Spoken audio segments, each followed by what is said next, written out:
The Video Dead, released November 30th, 1987. I was 1 year old. Directed, written by Robert Scott, starring absolutely nobody you've ever heard of. Somebody sent Henry Jordan some shitty-looking TV packed in a crate with newspaper. It turns itself on with Zombie Blood Nightmare, playing in black and white. And eventually the TV starts smoking, emitting lightning bolts for some reason, and the zombies come out of the TV. The delivery people come back, commenting that the TV was supposed to go to the Institute of Studies of the Occult. They find Harry with his throat slit, a cigarette in his mouth, and wearing a party hat.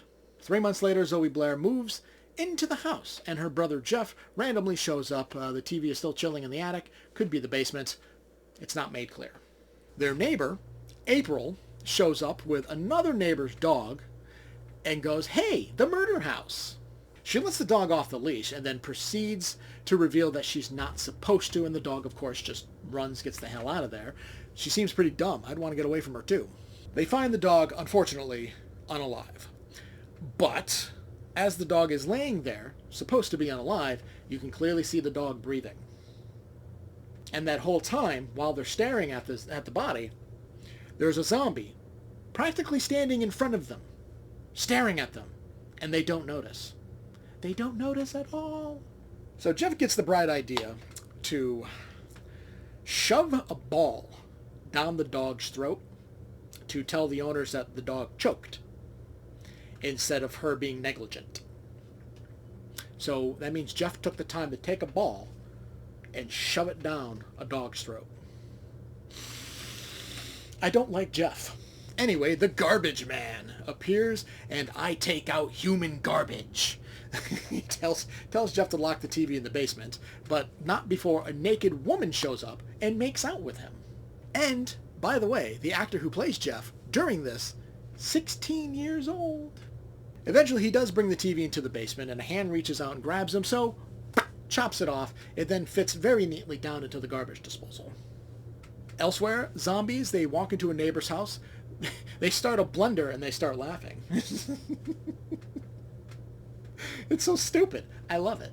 And then there is a very, very long-ass choking scene as a zombie is choking a woman to death. And she takes an iron, jams it into the zombie's head. Doesn't kill it, but then she dies. It's like, we are rewriting the rules of zombies here. The garbage man returns, "Get the mirrors!" Because apparently the zombie's one true weakness is seeing itself in a mirror and also trapping it in a room by itself so it can eat itself. Okay. Jeff manages to decapitate one, but gets killed by a chainsaw, and Zoe survives by doing just what the garbage man said, locking them in a room. The acting of our living actors, it's pretty bad, but our zombie actors, they're pretty solid. It's never explained as to why the zombies come out of the TV. Like, it's hinted at something to do with the occult, with the passing comment from the delivery driver, but we're never told why the TV does what it does. The story overall doesn't really make much sense, and adding the lore of zombies being afraid of mirrors and being locked in a room is interesting. Dumb, but interesting.